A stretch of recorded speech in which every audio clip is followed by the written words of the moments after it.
Hello students, इस video में हम MP board 2026 board exam paper के 2 मार्क्स के क्वेश्चन को सॉल्व करेंगे। जैसा कि आप सभी जानते हैं, एमपी बोर्ड एग्जाम में क्वेश्चन नंबर 6 से लेकर क्वेश्चन नंबर 15 तक के जो क्वेश्चंस होते हैं वो 2 मार्क्स के आते हैं। तो आज हम उन्हीं सभी का सॉल्यूशन देखेंगे। आपके जो 2026 के एग्जाम पेपर है उसमें क्वेश्चन नंबर 6 से लेकर क्वेश्चन नंबर 15 तक ये क्वेश्चन आए थे। आज हम इन्हीं सभी क्वेश्चंस का स्टेप बाय स्टेप सॉल्यूशन देखेंगे। ठीक है, चलिए शुरुआत करते हैं क्वेश्चन नंबर 6 से।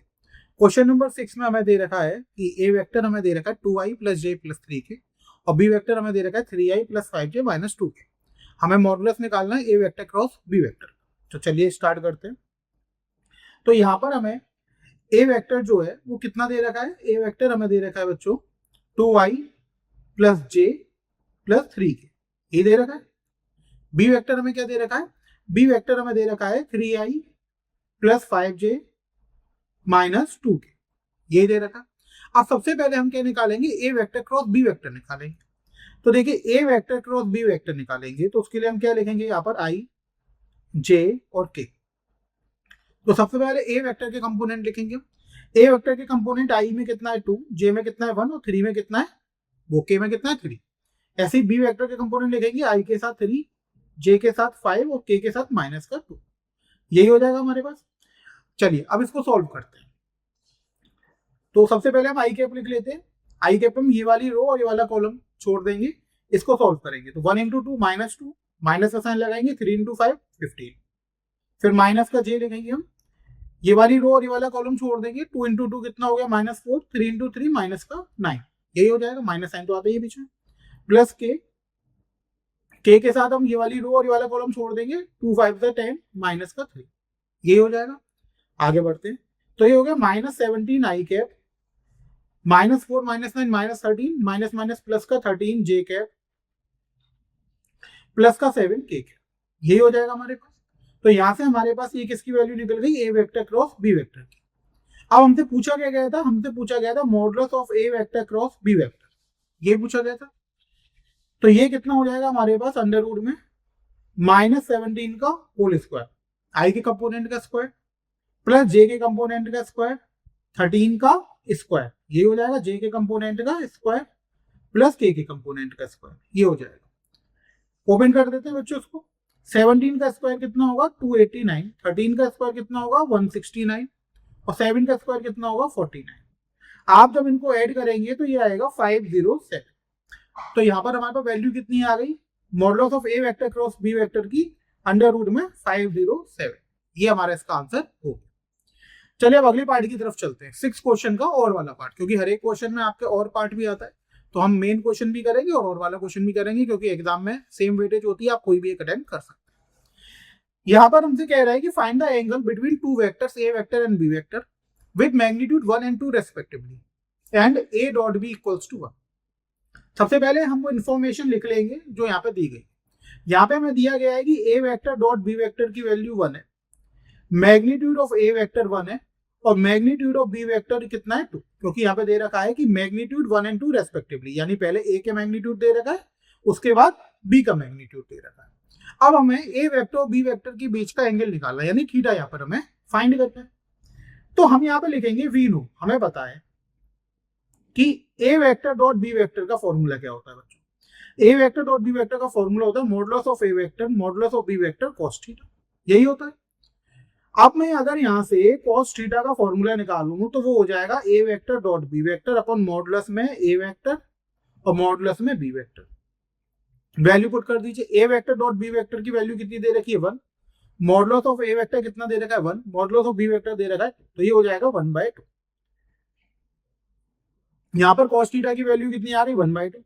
1/2 कॉस में किसकी वैल्यू होती है? 60 डिग्री, यही तो होती है।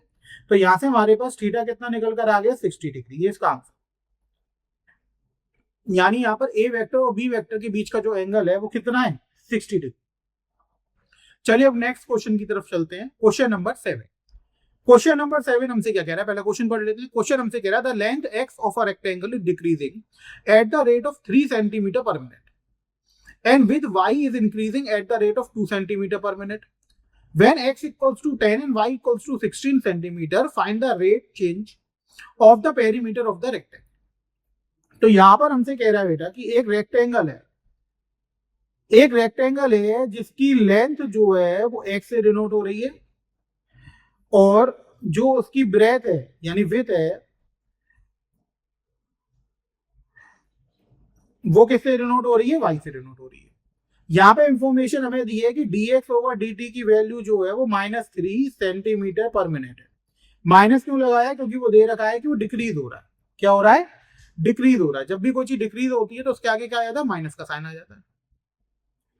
dy ओवर dt देखेंगे तो वो इंक्रीज हो रहा है तो पॉजिटिव रहेगा 2 सेंटीमीटर पर मिनट, यही रहेगा। अब हमें यहाँ पे निकालना क्या है, यहाँ पे हमें बच्चों निकालना है कि जब x की वैल्यू कितनी है 10, y की वैल्यू कितनी है 16, उस केस में हमें dp ओवर dt की वैल्यू निकालनी है। p यहाँ पे पेरीमीटर है। अब पेरीमीटर का फॉर्मूला क्या होता है, पेरीमीटर का फॉर्मूला होता है ट्वाइस में लेंथ प्लस ब्रेड्थ। तो p हो गया यहाँ पर 2x प्लस 2y। अगर हम इसे डिफरेंशिएट करेंगे तो dp ओवर dt कितना हो गया, 2dx over dt plus 2dy over dt। अब इनकी वैल्यू पुट कर दीजिए। dx ओवर dt की वैल्यू -3 है और dy ओवर dt की वैल्यू कितनी है 2 है। तो ये हो गया हमारे पास -6 + 4 यानी कि -2 सेंटीमीटर पर मिनट। यानी तो पेरीमीटर है वो 2 सेंटीमीटर पर मिनट से क्या हो रहा है, डिक्रीज हो रहा है। जो माइनस साइन है यहाँ पर वो क्या बता रहा है हमें, वो डिक्रीज बता रहा है। क्लियर हुआ आपको, तो ये इसका आंसर हो जाए। चलिए अब अगले क्वेश्चन पर चलते हैं, सेवेंथ क्वेश्चन। सेवेंथ क्वेश्चन का जो और पार्ट है ना, तो वो हमसे क्या कह रहा है, prove that the function given by fx equals to cos x is decreasing in the interval 0 से लेकर पाई। यहाँ पे बच्चों हमें जो फंक्शन दे रखा है वो कितना दे रखा है, cos x, ये हमें फंक्शन दे रखा है। हमें ये शो करना है कि फंक्शन जो है वो 0 से पाई के इंटरवल में क्या कर रहा है, डिक्रीज कर रहा है, यही शो करना है। तो सबसे पहले हम इसको डिफरेंशिएट करेंगे। तो f डैश x की वैल्यू कितनी आ जाएगी, cos x का डिफरेंशिएशन क्या होता है, -nx। अब हमें पता है कि अगर किसी इंटरवल में f डैश x नेगेटिव होता है, f डैश x कैसा होता है, लेस देन 0 होता है, तो फंक्शन डिक्रीजिंग होता है। और अगर f dash x greater than 0 होता है तो फंक्शन कैसा होता है, इंक्रीजिंग होता है। अब हमें ये देखना है कि यहाँ पर 0 से पाई इंटरवल में जो f डैश x है वो ग्रेटर देन 0 है या फिर लेस देन 0। अब देखिए यहाँ पर x जो है वो 0 से पाई के बीच में बिलोंग कर रहा है, यानी कौन कौन से क्वाड्रेंट में बिलोंग कर रहा है, फर्स्ट और सेकंड। हमें पता है कि फर्स्ट और सेकंड क्वाड्रेंट में sin x कैसा होता है, पॉजिटिव होता है। तो हम यहाँ पे लिख सकते हैं sin x greater than 0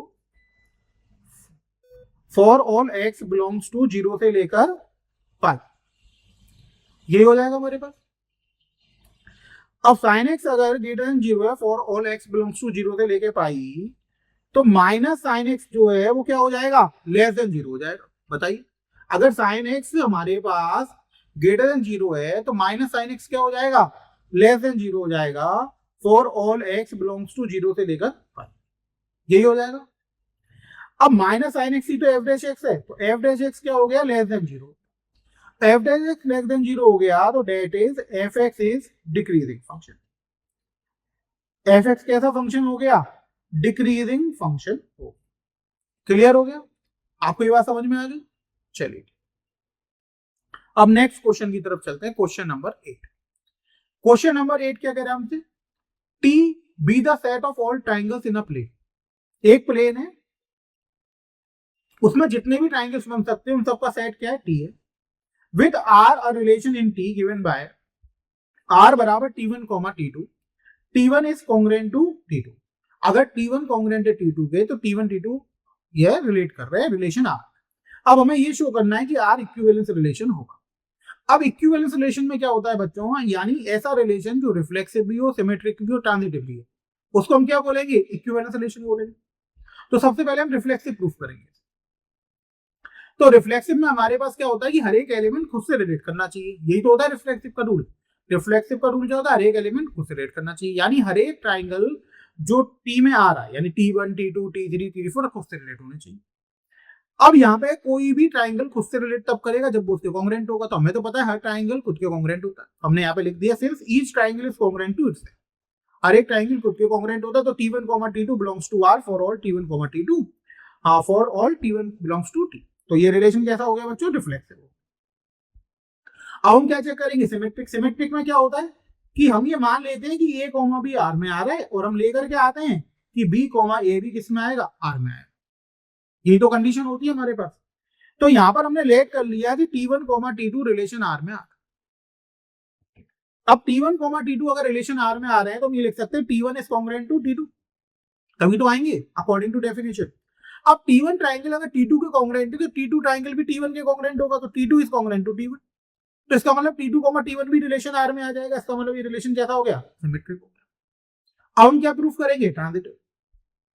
transitive में हम कैसे प्रूफ करते हैं बेटा, मान लेते हैं कि ए कॉमा बी आर में आ रहा है और बी कॉमा सी आर में आ रहा है। यही तो करते हैं हम, ये दो मान लेते हैं कि ए कॉमा बी और बी कॉमा सी दोनों आर में आ रहा है।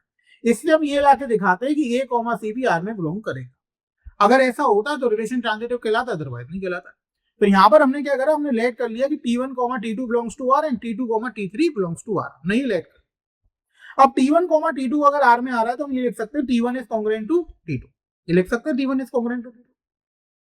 अब T2 कॉमा T3 बिलोंग्स में आ रहा है तो हम लिख सकते हैं T2 is congruent to T3, ये लिख सकते हैं। अब देखो T1 ट्राइंगल जो है वो कॉन्ग्रुएंट है T2 के, T1 ट्राइंगल जो है वो कॉन्ग्रुएंट है T2 के, और T2 ट्राइंगल जो है वो कॉन्ग्रुएंट है T3 के। तो इसका मतलब T1 भी जो होगा वो कॉन्ग्रुएंट होगा किसके, T3 के। तो हमने लिख दिया then T1 is congruent to T3। अगर ऐसा हो गया तो T1 कॉमा T3 किस में आ गया, रिलेशन आर में आ गया, यानी रिलेशन कैसा होगा, ट्रांजिटिव। तो यहाँ पर ये रिलेशन आर जो है वो रिफ्लेक्सिव भी है, सिमेट्रिक भी और ट्रांजिटिव भी है। इसका मतलब रिलेशन आर कैसा है, इक्विवेलेंस है। तो हमने यहाँ पे प्रूफ कर दिया कि रिलेशन आर कैसा है, इक्विवेलेंस रिलेशन है। इसी तरीके से आपको अपने बोर्ड के एग्जाम में लिखकर आना। चलिए अब 8 क्वेश्चन के और वाले पार्ट पर चलो।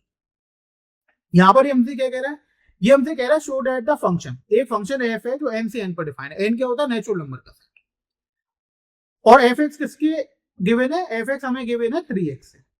तो हमें यहाँ पर ये शो करना है कि फंक्शन 1 1 होगा लेकिन ऑन टू नहीं होगा। फंक्शन 1 1 तो होगा लेकिन ऑन टू नहीं होगा। अब देखो कैसे करेंगे। सबसे पहले हम 1 1 प्रूफ करेंगे। 1 1 के लिए हम क्या करेंगे, हम fx1 इक्वल्स टू fx2 लेकर चलेंगे। अगर x1 बराबर x2 आ गया तो फंक्शन कैसा हो गया, 1 1 हो गया।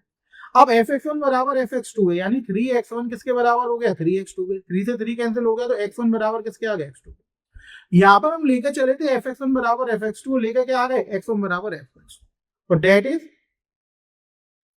हम क्या लिख सकते हैं, फंक्शन इज 1 1। ये फंक्शन कैसा हो गया, 1 1 हो गया। अब ऑन टू चेक करेंगे। ऑन टू के लिए बेटा हमें कंडीशन बताए कि अगर रेंज कोडोमेन के बराबर हो जाए, रेंज जो है वो किसके बराबर हो जाए, कोडोमेन के बराबर हो जाए, तो ये फंक्शन कैसा कहलाता है, ऑन टू कहलाता है। अब यहाँ पे हम इसकी रेंज फाइंड करेंगे। अब यहाँ पर फंक्शन जो है वो नेचुरल से नेचुरल पर डिफाइन है। एफ एक्स की वैल्यू कितनी है हमारे पास, 3x। अब जैसे हम इसमें x1 पुट करते हैं तो f1 की वैल्यू कितनी हो जाएगी, 3 इंटू 1 यानी कि 3, ये हो जाएगी। x की वैल्यू 2 पुट कर दें तो f2 की वैल्यू कितनी हो जाएगी, 3 इंटू 2 यानी कि 6 हो जाएगी। x की वैल्यू 3 पुट कर दें तो f3 की वैल्यू 3 इंटू 3 कितनी हो जाएगी, 9 हो जाएगी। यानी हमें यहाँ पे सारे 3 के मल्टीपल मिलेंगे। तो अगर मैं इसकी रेंज लिखूं बेटा तो रेंज इसकी कितनी हो जाएगी, 3 6 9 12 इस तरीके से हो जाएगी, ये इसकी रेंज होगी। लेकिन अगर मैं यहाँ पे इसके कोडोमेन की बात करूं तो कोडोमेन तो नेचुरल नंबर है। अब नेचुरल नंबर में क्या आता है, 1 2 3 4 5 सारे आते हैं। तो क्या कभी हमें आउटपुट में 1 मिलेगा, नहीं मिलेगा, इसकी रेंज कभी 1 तो होगी। तो यहाँ पे रेंज और कोडोमेन आपस में बराबर नहीं। अब यहाँ पे हम लिख देंगे कि range is not equals to codomain. अब रेंज अगर कोडोमेन के बराबर नहीं है तो फंक्शन ऑन टू होगा, नहीं होगा। That is function is not onto, ये फंक्शन ऑन टू नहीं होगा क्योंकि रेंज किसके बराबर नहीं है, कोडोमेन। समझ में आ गया आप लोगों को। चलिए अगले क्वेश्चन की तरफ चलते हैं। Question number 9। क्वेश्चन नंबर 9 हमसे क्या कह रहा है, find the derivative of the function. हमें इसका डेरिवेटिव निकालना है विद रेस्पेक्ट टू एक्स। अब देखिए यहाँ पे फंक्शन क्या दे रखा है, यहाँ पे हमें फंक्शन दे रखा है एफ एक्स बराबर साइन ऑफ कॉस एक्स। अब यहाँ पे चेन रूल लगेगा, फंक्शन के अंदर फंक्शन है। अब अगर मैं D F over d x निकालूं यानी इसका डिफरेंशिएशन करूं मैं, तो मैं यहाँ पे क्या लिखूंगा, d over d x sine of cos x. तो सबसे पहले मैं साइन के रेस्पेक्ट में डिफरेंशिएट करूंगा, कॉस को अभी हम कैपिटल एक्स की तरह देखेंगे। कैपिटल एक्स है मतलब अभी हम इसको डिफरेंशिएट नहीं करना, इसको हम अगले स्टेप। तो साइन का डिफरेंशिएशन क्या होता है, कॉस, और अगले अंदर वाले कॉस एक्स को ऐसे लिख देंगे। अब हम इसका डिफरेंशिएशन करेंगे कॉस का। तो चेन रूल में यही होता है, पहले बाहर वाले फंक्शन का डिफरेंशिएशन कर देते हैं, उसके बाद अंदर वाले का करते हैं। तो ये हमारे पास हो गया बच्चों cos of cos x। cos x का डिफरेंशिएशन कितना हो जाता है, माइनस का sin x। तो ये हमारे पास आ गया माइनस का sin x इनटू में cos ऑफ cos x। ये इसका आंसर हमारे पास हो। आई बात समझ में, ये हमारे पास इसका डिफरेंशिएशन निकल कर आ। चलिए 9th का और वाला पार्ट देखते हैं। और वाले पार्ट में क्या है कि हमारे पास यहाँ पर एक हमें इक्वेशन दे रखी है। इक्वेशन क्या दे रखी है, y plus sine y equals to cos x, और हमें यहाँ पे क्या फाइंड करना है, dy बाई dx फाइंड करना है। ठीक, तो हम क्या करेंगे, हम करेंगे differentiate both side with respect to x। ये तो करेंगे, दोनों साइड x के रेस्पेक्ट में डिफरेंशिएट कर। तो y का डिफरेंशिएशन कितना हो जाएगा, dy by dx। Sine y का करेंगे तो साइन y का हो जाएगा cos y, और फिर y का करेंगे तो dy बाई dx, और cos x का हो गया माइनस का sin x। यही हो गया। अब हमें यहाँ पे क्या निकालना है, dy बाई dx। तो dy बाई dx कॉमन ले लेंगे, तो ये हो जाएगा 1 प्लस cos y माइनस का sin x। ये हो गया। तो यहाँ से dy बाई dx की हमारे पास वैल्यू आ गई माइनस का sin x अपॉन में 1 प्लस cos y। तो ये हमारे पास इसका आंसर निकल कर आया समझ में आपको। चलो अब क्वेश्चन नंबर 10 की तरफ चलते। क्वेश्चन नंबर 10 हमसे क्या कह रहा है, क्वेश्चन नंबर 10 कह रहा है कि फाइंड द वैल्यू। हमें एक इनवर्स ट्रिग्नोमेट्रिक का एक्सप्रेशन दे रखा है और हमें क्या निकालनी है, इसकी वैल्यू निकालनी। चलिए हम इसे सॉल्व करते हैं। हमारे पास है tan inverse 2 cos 2 sin inverse 1/2। ये हमारे पास इसका। तो सबसे पहले हम क्या करेंगे, अंदर वाले इनवर्स ट्रिग्नोमेट्रिक को सॉल्व करेंगे। तो ये हमारे पास 2 sin इनवर्स। अब यहाँ पे 1/2 है, तो 1/2 को हम क्या लिख सकते हैं, sin π/6 लिख सकते हैं, क्योंकि sin π/6 की वैल्यू कितनी होती है, 1/2 होती है। sin 30 डिग्री की वैल्यू कितनी होती है, 1/2। यहाँ पे जो हम एंगल लेंगे वो प्रिंसिपल का लेंगे। अब यहाँ पे प्रिंसिपल वैल्यू क्या होती है हमारे पास, माइनस π/2 से π/2, तो उसके बीच का एंगल लेंगे। ठीक है, तो ये हमारे पास आ जाएगा tan inverse 2 cos 2 sin inverse sin π/6। इसको सॉल्व करने पर हमें क्या मिलेगा, π/6। ये से कैंसिल हो गया, तो ये हो गया π/3। तो ये हमारे पास आ गया tan इनवर्स 2 cos π/3। अब cos π/3 कितना होता है, 60 डिग्री। cos 60 की वैल्यू कितनी होती है, 1/2। तो tan इनवर्स 2 इंटू 1/2, ये कैंसिल हो गया। तो ये हमारे पास हो गया tan इनवर्स 1। अब 1 हमें tan कब मिलता है, tan की प्रिंसिपल वैल्यू क्या होती है, माइनस π/2 से π/2 ओपन इंटरवल, यही तो होती है। अगर हम tan इनवर्स देखेंगे तो माइनस π/2 से π/2 ओपन इंटरवल। तो इस इंटरवल में हमें 1 कब मिलेगा, 45 डिग्री पे, यानी π/4। तो हम इसे क्या लिख सकते हैं, tan इनवर्स tan π/4। तो इसको अगर हम सॉल्व करेंगे तो हमारे पास क्या निकल कर आएगा, हमारे पास आंसर निकल कर आएगा π/4। तो इस वाले क्वेश्चन का जो हमारे पास आंसर है बच्चों, वो क्या निकल कर आ गया, 5/4 निकल कर आया समझ में आपको। यानी जो हमारे पास एक्सप्रेशन दे रखी है उसकी जो वैल्यू हमारे पास निकल कर आई है वो कितनी निकल कर आई है, 5/4 निकल कर आई। ये हमारा इसका आंसर हो। क्लियर हो गया। चलिए अब इसके अगले पार्ट को देखते हैं, और वाले पार्ट। अब और वाले पार्ट में हमें क्वेश्चन में क्या दे रखा है, और वाले पार्ट में हमें क्वेश्चन में दे रखा है find the value of cos inverse 1/2 plus 2 sin inverse 1/2। चलिए अब एक्सप्रेशन लिख लेते हैं। पहले एक्सप्रेशन है हमारे पास cos inverse 1/2 plus 2 sin inverse 1/2। अब देखिए दोनों जगह 1/2 है, लेकिन यहाँ पे हम cos वाले के साथ पुट करेंगे और यहाँ पे sin के साथ पुट करेंगे। तो अब अगर हम देखेंगे cos में हमें 60 डिग्री पे 1/2 मिलता है, तो हम इसे क्या लिख सकते हैं, cos π/3। साइन में जो है हमें 30 डिग्री पे मिलता है, तो हम इसे क्या लिख सकते हैं, sin π/6। ऐसे ही लिख सकते हैं। प्रिंसिपल रेंज हमें पता है कि साइन इनवर्स की जो प्रिंसिपल रेंज होती है वो होती है माइनस π/2 से π/2, और cos इनवर्स की जो हमारे पास होती है वो होती है 0 से π। तो हमें इसी के बीच का एंगल लेना, तो हमने इसके बीच का एंगल यहाँ पर ले लिया। तो cos इनवर्स में हमारे पास क्या आया, cos इनवर्स 1/2 था, तो हम ऐसी वैल्यू पुट करेंगे जो cos में आएगी। तो cos की वैल्यू क्या हो गई हमारे पास, cos π/3। साइन में हमारे पास कब मिलेगा, 30 डिग्री पे मिलेगा, तो π/6। सॉल्व करते हैं, तो यहाँ से तो हमें π/3 मिल जाएगा, 2 इंटू यहाँ से क्या मिलेगा हमें, π/6। तो 2 से ये कितनी बार चला जाएगा, 3 बार। अब π/3 प्लस π/3 कितना हो गया, 2 पाई बाई 3। तो ये इस एक्सप्रेशन का हमारे पास आंसर निकल कर आ गया 2 पाई बाई 3। समझ में आया आप लोगों को? क्वेश्चन नंबर 10 हमारा कंप्लीट हो गया। चलिए 11th वाले क्वेश्चन पे। 11th वाला क्वेश्चन हमसे क्या कह रहा है? The radius of a circle is increasing at the rate of 0.7 centimetre पर सेकेंड। एक सर्किल है, उसकी रेडियस हम r मान लेते हैं, तो यहाँ पे हमारे पास dr ओवर dt की वैल्यू कितनी है? 0.7 सेंटीमीटर पर second. What is the rate of increase of circumference? हमें क्या निकालना है? सर्कमफ्रेंस का रेट ऑफ इंक्रीज निकालना है। कब? जब r की वैल्यू कितनी दी हो? 4.9 सेंटीमीटर। ठीक है बच्चों।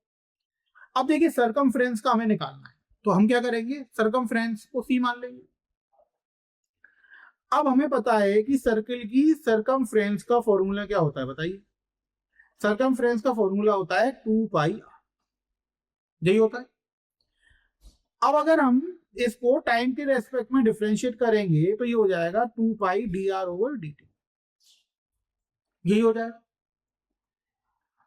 अब अगर हम इसमें वैल्यू पुट करेंगे तो इसकी वैल्यू कितनी थी dr ओवर dt की? इसकी वैल्यू थी हमारे पास, एक ही है 0.7, तो इनटू में 0.7, ये हो गया हमारे। तो 2 इंटू 0.7 तो हम क्या लिख सकते हैं? 1.4 पाई सेंटीमीटर पर सेकेंड। ये इसका रेट ऑफ इंक्रीज हो। अब मान लीजिए कि आपको पाई में आंसर देना है तो आप ये दे सकते हैं। अब मान लीजिए आपको आगे बढ़ना है तो आप आगे बढ़ सकते हैं। 1.4 पाई की वैल्यू कितनी होती है? 22/7।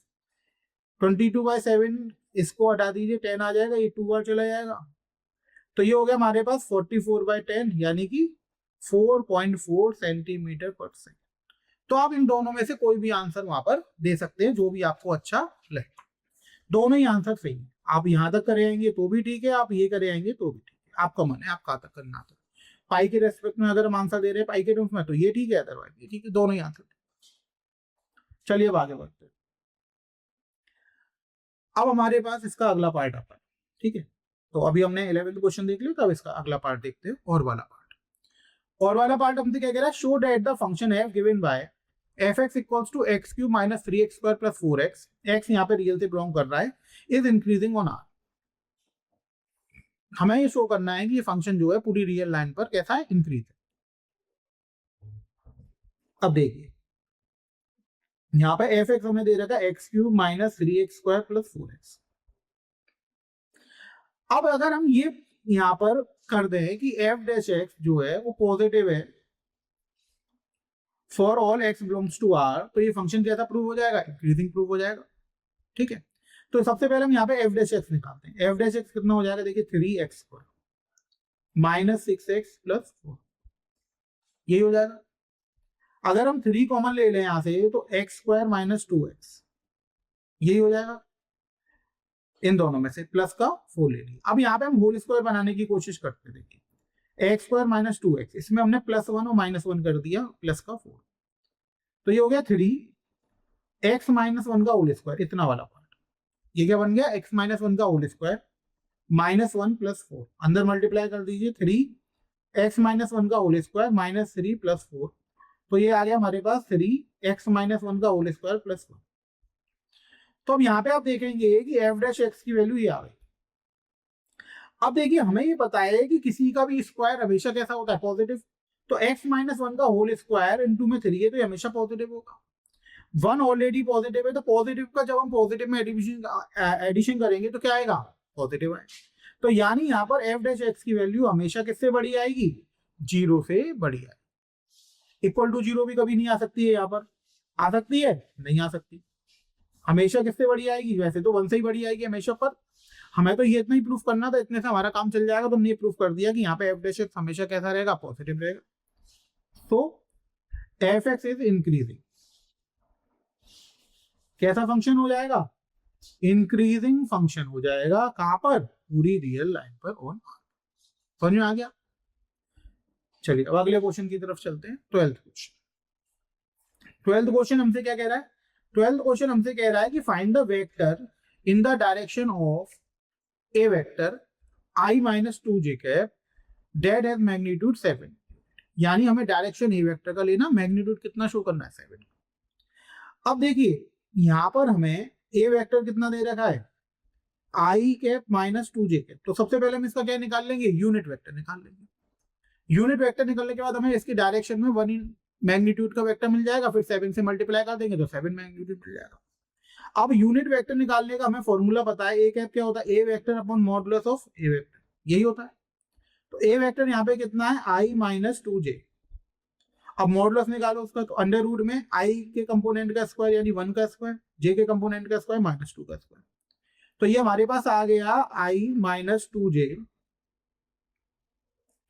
1 अंडर रूट में 1 प्लस 4, तो ये कितना हो गया 1 अपॉन रूट 5 आई के माइनस 2j के, यही हो गया हमारे पास। अब यहां पर हमें क्या दे रखा है, हमें ये दे रखा है कि मैग्नीट्यूड जो है वो कितना चाहिए हमें मैग्नीट्यूड 7 चाहिए, तो यानी 7 ए कैप चाहिए, ठीक है। तो अब अगर हमें रिक्वायर्ड वेक्टर चाहिए, तो रिक्वायर्ड वेक्टर हमारे पास कितना हो जाएगा 7 ए कैप, तो ये हो जाएगा 7 अपॉन रूट 5 आई कैप माइनस 2j, ये हो जाएगा। बताइए इतनी बात आप लोगों को समझ में आई या नहीं आई, यहां तक क्लियरली समझ में आ गया। ये क्वेश्चन नंबर 12 का हम पहला पार्ट कर रहे थे, तो हमारे पास एक आगे, अब इसको चाहो तो आप मल्टीप्लाई करके आगे भी लिख सकते हो। इसको आप ऐसे लिख सकते हो 7 अपॉन रूट 5 आई कैप माइनस 14 अपॉन रूट 5 जे के। अलग अलग अगर आपको कंपोनेंट में लिखना आई और जे के में, तो आप इसको इस तरह भी लिख सकते हो। समझ में आया? चलिए अब आगे बढ़ते हैं, इसका और वाला पार्ट देखते हैं। और वाले पार्ट में वो हमसे क्या कह रहा है कि if vector a vector equals to j plus 2k and b vector is equals to I plus 2j cap represent the adjacent sides of a triangle, then find the area of the triangle। यानी एक triangle है, हमने मान लिया एक triangle है, ABC मान लो, ये ए वेक्टर है और ये कौन सा वेक्टर है, बी वेक्टर, एडजेसेंट साइड्स। तो हमें ट्राइंगल का क्या निकालना है, एरिया निकालना है। अब अगर हमें एडजेसेंट साइड्स दी जाती हैं तो हमें एरिया ऑफ ट्राइंगल का फॉर्मूला पता होना चाहिए, आप लोगों को फॉर्मूला याद होना चाहिए। तो देखिए जब हमारे पास एडजेसेंट साइड्स होती हैं तो एरिया ऑफ ट्राइंगल का जो फॉर्मूला होता है वो होता है half of magnitude a vector cross B vector. तो आपको उसके लिए सबसे पहले क्या निकालना पड़ेगा, a vector cross B vector निकालना पड़ेगा, फिर उसका मॉडुलस निकालना पड़ेगा और क्या करना पड़ेगा, हाफ करना पड़ेगा। तो हम सबसे पहले यहाँ पे ए वेक्टर लिख लेते हैं। ए वेक्टर हमारे पास कितना है, जे कैप प्लस 2k कैप, और बी वेक्टर हमारे पास कितना है, आई कैप प्लस 2j, ये हमारे पास वेक्टर दे। अब हम यहाँ पर a vector cross B vector करेंगे, तो हम यहाँ पे लिखेंगे आई जे और के। ए वेक्टर में आई का कंपोनेंट तो है नहीं, तो यहाँ पे 0 आ गया, जे का कंपोनेंट 1 हो गया, के का कंपोनेंट 2 हो गया। बी वेक्टर में आई का कंपोनेंट 1 हो गया, जे का 2 हो गया और के का 0 हो गया। तो अब इसको सॉल्व कर लेंगे, आई क्या, वही ये वाली रो छोड़ेंगे, वाला कॉलम छोड़ेंगे, तो 1 इंटू 0 0 और 2 इंटू 2 कितना हो गया, माइनस का 4। अब माइनस का जे, ये वाली रो वाला कॉलम छोड़ेंगे, 0 इंटू 0 और ये माइनस का 2 प्लस का के के लिए ये वाली रो वाला कॉलम छोड़ेंगे तो 0 माइनस 1, ये आ गया हमारे पास। तो ये कितना निकल कर आएगा हमारे पास, माइनस का 4 आई कैप प्लस का 2 जे कैप माइनस का के कैप, ये आ गया। अब हम इसका मॉडुलस निकालेंगे, तो modulus of A vector cross B vector now, तो ये आ जाएगा अंडर रूट में माइनस 4 का स्क्वायर प्लस 2 का स्क्वायर प्लस माइनस 1 का स्क्वायर, ये आ जाएगा। तो ये हमारे पास कितना आ जाएगा, 16 प्लस 4 प्लस 1 यानी अंडर रूट में 21, ये हमारे पास इसका मॉडुलस निकल कर आ गया। अब हमें यहाँ पे निकालना क्या था, एरिया ऑफ ट्राइंगल। तो एरिया का फॉर्मूला हमने लिखा था half of modulus a vector cross B vector, ये तो लिखा था। तो ये हो गया हाफ ऑफ अंडर रूट में 21, तो ये हो गया रूट 21/2 स्क्वायर यूनिट, जो भी स्क्वायर यूनिट आएगी वो आ जाएगी। यहां से हमें ट्राइंगल का एरिया निकल कर आ गया, जिसकी एडजेसेंट साइड्स क्या है, ए वेक्टर और बी वेक्टर। क्लियर हुआ? चलिए क्वेश्चन नंबर 13 पर, 13 को सॉल्व करते हैं हम। 13 हमसे क्या कह रहा है, if a line makes angle 90 degree 60 degree and 30 degree with the positive direction of x, y and z axis respectively, find its direction cosine. हमें इसकी डायरेक्शन कोसाइन निकालनी है। यानी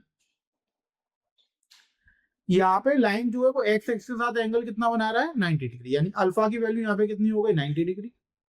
y एक्सिस के साथ एंगल बना रहा है यानी बीटा की वैल्यू हो गई 60 डिग्री, और गामा की वैल्यू z एक्सिस जो एंगल बना रहा है वो गामा की वैल्यू हो गई, वो कितनी हो गई 30 डिग्री। तो अल्फा 90 डिग्री हो गया, बीटा 60 डिग्री हो गया, गामा 30 डिग्री हो गया। अब हमें डायरेक्शन कोसाइन निकालना है बच्चों। तो डायरेक्शन कोसाइन का फॉर्मूला क्या होता है, देखिए डायरेक्शन कोसाइन होते हैं एल, एम और एन। एल का फॉर्मूला क्या होता है कॉस अल्फा, एम का होता है कॉस बीटा और एन का होता है कॉस गामा। वैल्यूज पुट करते हैं। कॉस अल्फा यानी कॉस 90 डिग्री, कॉस 90 डिग्री की वैल्यू कितनी हो गई 0। एम होता है cos beta, cos 60 degree, cos 60 degree की वैल्यू कितनी होती है 1/। एन कॉस गामा यानी कॉस 30 डिग्री, कॉस 30 डिग्री की वैल्यू कितनी होती है √3/2। तो यहां से हमारे पास जो डायरेक्शन कोसाइंस है वो आ गया 0, 1/2 और √3/2। ये हमारा इसका आंसर समझ में आया, क्लियर हो गया सबको। अब आगे बढ़ते हैं 13 क्वेश्चन का और वाला पार्ट। वो हमसे कह रहा है find the vector equation of a line which passes through the point 1, 2, 3 and is parallel to the vector. अब हमें लाइन की वेक्टर इक्वेशन निकालनी है। तो जो पॉइंट पास होके जा रहा है वो पॉइंट क्या है यहाँ पर 1, 2, 3, यही होता है। यानी अगर मैं यहाँ पे ए वेक्टर लिखूं तो ए वेक्टर हो जाएगा i cap plus 2j cap plus 3k cap, यही हो जाएगा। क्योंकि यहाँ पे एक्स एक्सिस पे 1 का इंटरसेप्ट कट रहा है, वाई पे 2 का और जेड पे 3 का, तो i cap plus 2j cap plus 3k। अब जो कह रहा है कि वेक्टर इक्वेशन में line passing through the point ये हो गया और इस लाइन के पैरेलल है, तो यानी यहाँ पे बी वेक्टर की इक्वेशन क्या है 3i cap plus 2j cap minus 2k cap, यही। अब अगर हम यहाँ पे इक्वेशन ऑफ लाइन देखेंगे तो इक्वेशन ऑफ लाइन क्या होती है हमारे पास r vector equals to a vector plus lambda times of B vector, जहां पर ए वेक्टर फिक्स पॉइंट को डिनोट करता है वेक्टर को, और बी वेक्टर जिसके वो पैरेलल। तो यहां से क्या निकल कर आएगा हमारे पास आर वेक्टर बराबर i plus 2j plus 3k plus lambda times b vector. B vector कितना हमारे पास 3i plus 2j minus 2k। तो ये हमारे पास इसका आंसर निकल कर आ गया, ये इसका आंसर हो गया। लाइन की इक्वेशन हो गई किस फॉर्म में वेक्टर फॉर्म। समझ में आ गया आप लोग। चलो अब क्वेश्चन नंबर 14 पे चलते हैं। क्वेश्चन नंबर 14 हमसे क्या कह रहा है show that sine inverse 2x under root में 1 minus x square equals to 2 sine inverse x, और x की वैल्यू कहां से कहां तक वेरी कर रही है -1/√2 से 1/√। ठीक है। अब देखिए यहाँ पे एक्सप्रेशन जो हमारे गिवन है वो है sign inverse 2x under root में 1 माइनस एक्स स्क्वायर। अब यहाँ पर हमने क्या करा लेट कर लिया x को साइन थीटा, सब्स्टिट्यूट करा। तो हमने x को यहाँ पे क्या मान लिया साइन थीटा मान लिया। तो यहाँ से अगर मैं थीटा देखूंगा तो थीटा कितना हो जाएगा साइन इनवर्स x हो जाएगा। ठीक है, नाउ सब्स्टिट्यूट करते हैं। देखिए हमें दे रखा sign inverse 2x under root में 1 माइनस एक्स स्क्वायर, वैल्यू रखते हैं। देखिए sine inverse 2 sine theta under root में 1 माइनस साइन स्क्वायर थीटा। ये जो सब्स्टिट्यूशन है ये आपको लर्न करने पड़ेंगे। ठीक है ना, ये जो हमारे नोट्स दिए हुए हैं उसमें आपको मिल जाएंगे, वहां से आप उन्हें लर्न कर सकते हैं। सारे सब्स्टिट्यूशन आपको याद करने पड़ेंगे कि जिस तरीके की फॉर्म बनती है हम क्या एक्स की जगह वो सब्स्टिट्यूट कर सकते हैं, वो आप लर्न कर लीजिए तो इजीली आप उसको पुट कर सकते हैं। तो जो कि साइन इनवर्स 2 साइन थीटा, अब 1 माइनस साइन स्क्वायर थीटा कितना हो जाएगा कॉस स्क्वायर थीटा, तो अंडर रूट में कॉस स्क्वायर थीटा। अब रूट से बच्चों जो बाहर आएगा तो ये हो जाएगा 2 साइन थीटा कॉस थीटा। तो ये किसका फॉर्मूला हो गया, ये फॉर्मूला हो गया साइन 2 थीटा का। तो साइन इनवर्स साइन 2 थीटा है तो वैल्यू कितनी निकल कर आ गई हमारे पास 2 थीटा।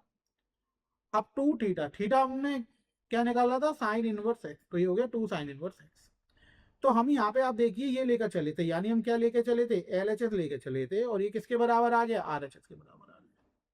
तो यही तो हमें प्रूफ करना था, तो हम यहाँ पे लिख देंगे हेंस प्रूव्ड। ये प्रूव्ड हो गया हमारा। समझ में आ गया आपको। चलो अब इसके और वाले पार्ट में कह रहा है कि right tan inverse cos x minus sin x upon cos x plus sin x जहां पर x की वैल्यू -π/4 से 3π/4 तक जा रही है, सिंपलेस्ट फॉर्म में हमें से लिखना है। ठीक है बच्चों, देखिए अब हमें यहाँ पे दिया है tan inverse cos x minus sine x upon में cos x plus sine x. अब इसे हमें सिंपलेस्ट फॉर्म में लिखना है। तो सिंपलेस्ट फॉर्म में लिखने के लिए हम क्या करेंगे, सबसे पहले हम cos x कॉमन ले लेंगे न्यूमरेटर से। तो ये हमारे पास बन जाएगा 1 minus sine x upon cos x। ये बन जाएगा cos x कॉमन लेने पे। डिनोमिनेटर से भी अगर हम cos x कॉमन लेंगे तो ये हो जाएगा 1 plus sine x upon cos x। अब देखिए cos से cos कैंसिल आउट होगा, तो ये हमारे पास बन गया tan inverse 1 minus ten x upon में 1 प्लस टेन एक्स।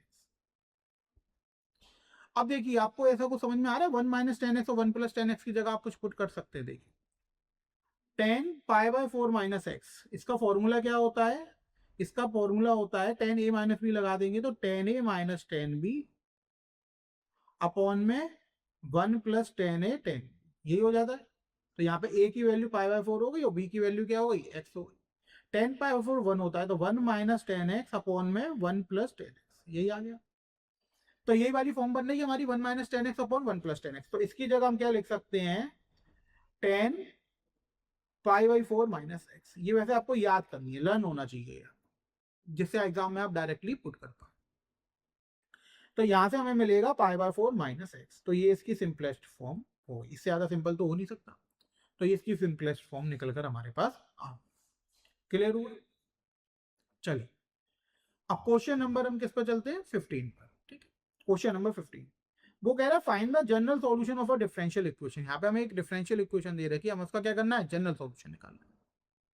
चलिए देखिए जनरल सॉल्यूशन कैसे निकालते हैं। यहाँ पे जो हमें डिफरेंशियल इक्वेशन दे रखी है dy बाई डी एक्स, वो दे रखी है 1 प्लस वाई स्क्वायर अपॉन में 1 प्लस एक्स। तो हम क्या करेंगे, सॉल्व करने के लिए x के टर्म्स को एक तरफ कर लेंगे, y के टर्म्स को एक तरफ कर लेंगे। तो इसको हम ऐसे लिख सकते हैं 1 upon 1 plus y square d y, 1 plus y square को इधर ले आए, equals to 1 upon 1 plus x square d x. ये कर सकते हैं।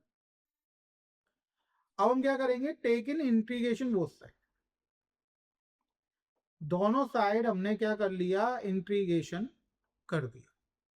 तो ये हो गया हमारे पास integration 1 upon 1 plus y square d y, 1 upon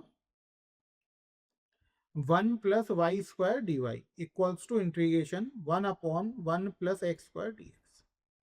अब इसका अगर हम इंटीग्रेट करेंगे तो इसका इंटीग्रेशन कितना हो जाएगा, tan इनवर्स वाई, फॉर्मूला होता है सिंपल।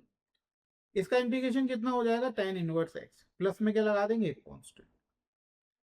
तो ये हमारे पास इसका क्या आ गया निकलकर, जनरल सॉल्यूशन निकलकर। क्या आया जनरल सॉल्यूशन निकलकर, tan inverse y equals to tan inverse x plus C.